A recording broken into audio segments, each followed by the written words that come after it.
देश के कई हिस्सों में आरक्षण को लेकर आवाज़ें उठ रही हैं और ये मोस्टली जनरल कैटेगरी के लोग कह रहे हैं।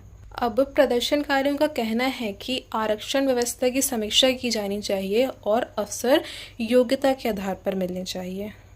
वहीं दूसरी ओर कई संगठन आरक्षण को सामाजिक न्याय और ऐतिहासिक असमानताओं को दूर करने का एक महत्वपूर्ण माध्यम मानते हैं। उनका कहना है कि जब तक समाज में समान अवसर पूरी तरह स्थापित नहीं हो जाते तब तक आरक्षण की आवश्यकता बनी रहेगी।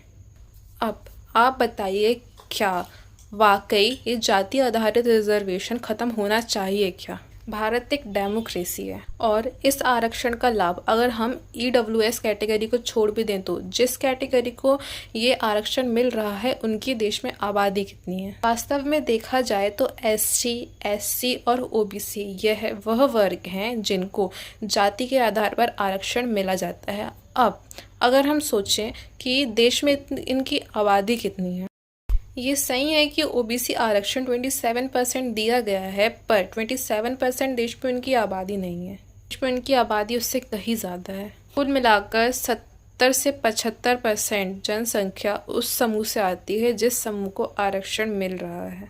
क्या वास्तव में आप डेमोक्रेसी में ये उम्मीद करते हैं कि इतने सारे समुदाय का वंचन करके सिर्फ कुछ लोगों के कहने पर आरक्षण को हटा दिया जाएगा? स्वाभाविक है कि आप जानते हैं कि इसीलिए सरकार बार बार घोषित करती है कि आरक्षण नहीं हटाया जाएगा। और इंडिया को आज़ाद हुए अभी तो सिर्फ 78 ईयर्स ही हुए हैं और तब से आरक्षण लगा है, पर जो हज़ारों वर्षों से जो लोअर कैटेगरी के लोग हैं उन पर जो अत्याचार होते आ रहे थे वो इस टाइम पर किसी को नहीं दिख रहा है।